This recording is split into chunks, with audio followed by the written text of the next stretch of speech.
Europe 1. Le journal de 7h sur Europe 1. Christophe Lamar. Bonjour Christophe. Bonjour Dimitri, bonjour à tous. Après l'épreuve écrite, l'épreuve orale, 24 heures après la publication de sa lettre aux Français, Emmanuel Macron a pris la parole. Entretien accordé au podcast Génération Do It Yourself. À 5 jours du premier tour des législatives, le chef de l'État reste fidèle à sa stratégie, cibler le Rassemblement national et le nouveau Front populaire. 2 formations, 2 programmes, un seul horizon, la guerre civile, ni plus ni moins. Propos choc assumé. Arthur Delaborde.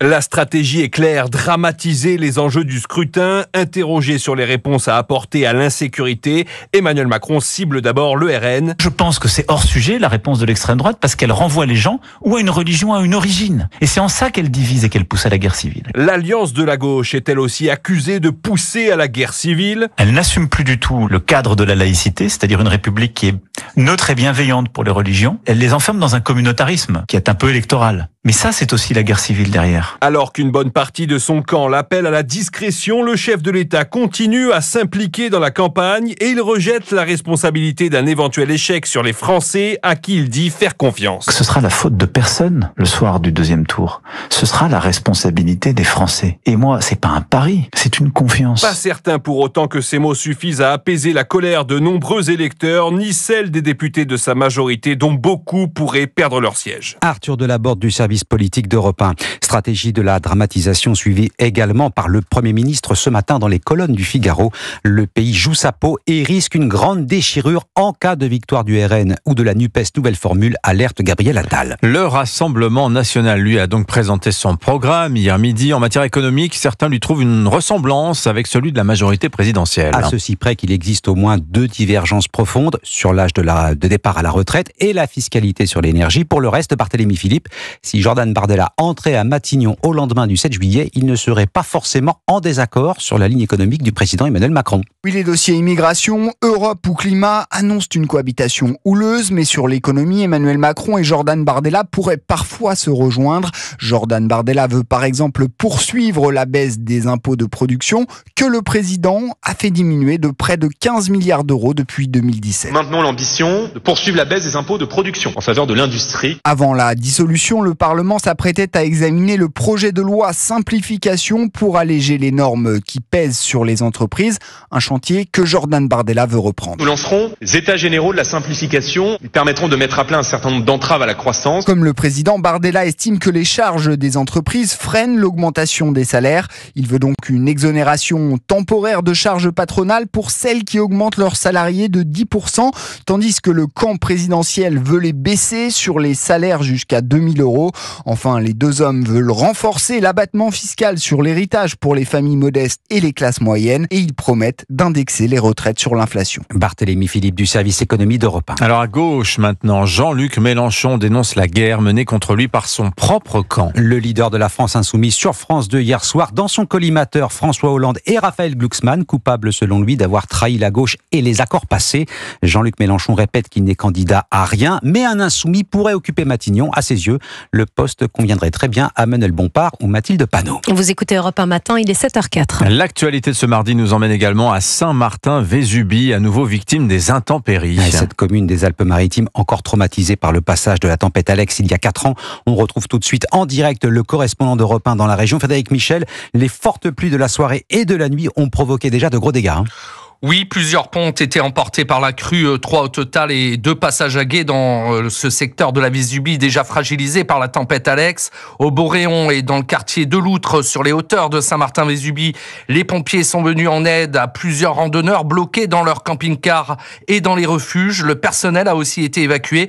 Les opérations se sont terminées à 1h43. 52 personnes, dont 4 enfants, ont été relogées par la mairie de Saint-Martin-Vésubie et Roquebillière. 9 engins et 15 pompiers ont été mobilisés. Les pluies de ces derniers jours, les fortes précipitations hier après-midi, la fonte des neiges accélérée par les températures récentes ont fait sortir de leur lit les cours d'eau. La rivière en furie a charrié bois et pierres comme des fétus de paille, rappelant, vous l'avez dit, le cauchemar de la tempête Alex et Aline. Frédéric Michel, correspondant d'Europe 1 dans les Alpes-Maritimes, en direct ce matin. Il est tombé 1 mois de pluie en 24 heures. On verra ça tout à l'heure encore avec la météo d'Anissa Haddadi. Je suis ça demi-heure par demi-heure. Allez, l'étranger maintenant, lui est enfin libre. Julian Assange, l'homme à l'origine de la plus grande fuite de documents top secrets, est sorti de prison cette nuit. Et son calvaire touche à sa fin. Commentaire cette nuit des parents de Julian Assange à l'annonce de sa libération par le Royaume-Uni.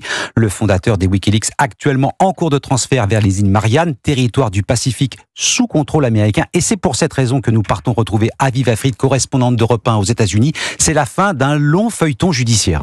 Oui, cela fait 14 ans que Julian Assange est dans le collimateur de la justice américaine, et ce, depuis qu'il a rendu public plus de 700 000 documents confidentiels, des documents exposant de manière très crue les activités militaires et diplomatiques américaines, notamment en Irak et en Afghanistan. Pour certains, Julian Assange était devenu une icône de la liberté d'informer, mais aux États-Unis, il encourait 175 ans de prison pour espionnage.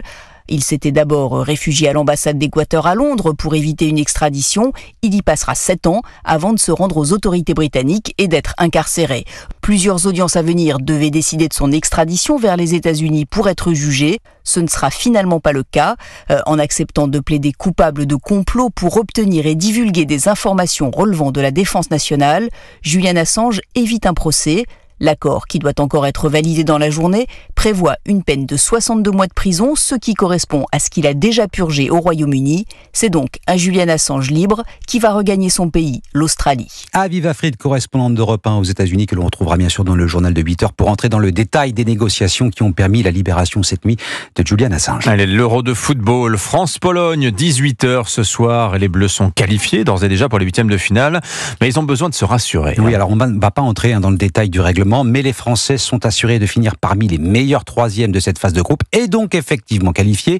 Soyez sympas, marquez des buts, c'est le message du jour. En la matière, le bilan des Bleus est famélique. Cédric Chasseur, envoyé spécial d'Europe 1 en Allemagne. Un seul but en 2 matchs, l'œuvre d'un défenseur autrichien qui plus est. Le bilan offensif des Bleus n'est pas très reluisant. Alors Didier Deschamps a fait travailler ses attaquants cette semaine. Car pour terminer premier de son groupe, la France est condamnée à gagner. Le milieu de terrain, N'Golo Kanté. Le principal, c'est d'obtenir la première place, de se rassurer déjà en gagnant, en marquant, et prendre des automatismes ensemble. Ça peut que être utile pour la suite de la compétition. Penser à l'avenir tout en n'oubliant pas le présent. Voilà le dilemme pour Didier Deschamps. Tenter de faire souffler certains cadres. Notre objectif, je vous l'ai dit, c'est de gagner le match pour finir à la première place. Mais évidemment, dans la gestion du groupe, oui, c'est quelque chose qui peut être important. De toute manière, mon objectif et celui du staff, c'est de maintenir tout le monde et que tout le monde se sente prêt. Antoine Griezmann ou Ousmane Dembélé, peu en réussite lors des 2 premiers matchs, pourraient d'ailleurs céder leur place ce soir contre la Pologne. Une petite révolution pour Didier Deschamps, le sélectionneur qui donne le moins de temps de jeu à ses remplaçants depuis le début de l'Euro. Dortmund, Cédric Chasseur, Europe 1. France-Pologne ce soir à 18h à suivre bien sûr sur Europe 1. Puis notez que l'Italie, tenante du titre, qualifiée pour les huitièmes de finale, elle affrontera la Suisse au prochain tour. Pour ceux qui aiment les statistiques, il y en a une qui a été donnée par un journaliste polonais en conférence de presse à Didier Deschamps qui lui a rappelé que oui, alors 6 victoires sur 6 pour Didier Deschamps pour le premier match des compétitions officielles, mais le 3e match réussit moins bien à l'équipe de France sous le règne de Didier Deschamps avec notamment 3-0-0. Est-ce que c'est annonciateur d'un match nul face à la Pologne ce soir? Bon bah voilà, vous n'avez qu'à être avec nous tout à l'heure. C'est dans 13h pile. 11h, pardon, je compte mal. Il est 7h et 18h, c'est 18 moins 7 égale 11. Merci beaucoup Christophe Lamar, c'était votre journal. Il est 7h09 sur Europe 1. À suivre l'édito éco de Nicolas Bouzou. Le programme économique du Rassemblement national, à quoi ça ressemble? On va en parler dans 10 minutes avec Nicolas Bouzou.